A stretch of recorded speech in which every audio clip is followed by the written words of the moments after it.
Hi, it's Kuba again, and in this video I will show you how to implement live chat on your website and how to set it up to look exactly the way you want it on the page. All you have to do to implement the chat on your website is simply adding our JavaScript code to your page. You can do it in a couple of ways. The first way is simply copying and pasting the code into the website, or you can use one of the provided plugins to implement the chat. You can decide on which pages the chat will be available on. We recommend to place it on all pages of your website so all your visitors can access it at any time needed. And this is the one and only moment when you may need some help from someone from your tech team who is responsible for the website. Because from there on, you can do all the live chat customization by yourself in the settings section. The settings section is divided into different subsections, so you can easily navigate through it. The first one is a chat window. Here you can customize your chat window looks. We have two window types that you can choose from. It's up to you if it appears as a little bubble or a rectangular bar on your website. You can also modify the colors of the window, where it should be placed on the website, and some other tweaks like your own logo or agent picture. So just a few clicks and saving the changes will apply all the modifications to your live chat. That's not all of the possibilities. You can modify the language of your chat window and decide if the chat window should be available in English or one of the other languages available in our system. Currently, we have over 50 different languages ready to set.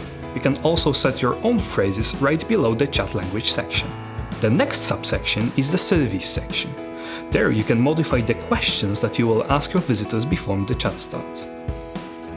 Here we have a pre-chat survey. As you can see, you can easily edit the questions with a few clicks only. Let's say that you want to remove the question about your visitor's website. It takes only one click to delete the question. Remember to save your changes to apply them. You can also set up a post-chat survey, so you can use the survey to get some feedback from your customers after the chat is over. Here, you can ask some closed yes or no questions or the open questions for your visitors to elaborate and provide you with some detailed feedback. The next type of form is an offline form, also called the ticket form. As you may figure, this is the form that will appear when the chat is offline. As in the forms before, here you can easily modify the type of questions you want to ask with just a few clicks. Another section available here is the engagement section, which is quite an important one as it will help you engage visitors to talk to you. You can set up automated greetings that will trigger a chat based on specific actions your customer performed on your website. Here you can set conditions for the greetings. As you can see, there are multiple triggers that you can use. For example, you can trigger your greetings only on your pricing page, or only for the visitors that visit your website for the first time. You can use various greetings with multiple different triggers. For each greeting, you can also set up a custom message tailored to a specific situation. A pricing greeting can contain a discount information, while a support greeting can contain some questions that you need to know before a customer will start the chat.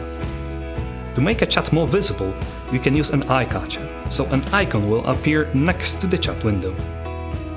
You can use one of eye catchers from our own eye catcher gallery, or you can upload your own custom picture to the system. As you can see, there are many of the functions available here, and all of them can be easily modified by just a few clicks from your chat settings. I've mentioned that there is an option to set up an automated greeting that will trigger a chat to open, but in live chat there is also a function to measure your success and conversion from the chat. There are two functions that you can use: goals and sales tracker, that also can be used to measure your sales during a chat. You can set up different conditions for these functions, so you can set up it to trigger on the certain page, for example, if your visitor visits your landing page or the payment page during the chat. You can use a goal that will trigger based on a specific API, or some certain variables that you will pass to the chat. By using a sales tracker function, you can also add value to the sales. For example, show not only products that your customer purchased, but also the amount of money that you earn from this specific purchase. For the e-commerce function, there are also some reports, which I'll talk about in the next video. That concludes our setup functions. As you can see, we have a lot of features that you can use. If you got some questions, remember that our support team is available for you 24/7 and you can start a chat with them from the website or directly from the live chat application.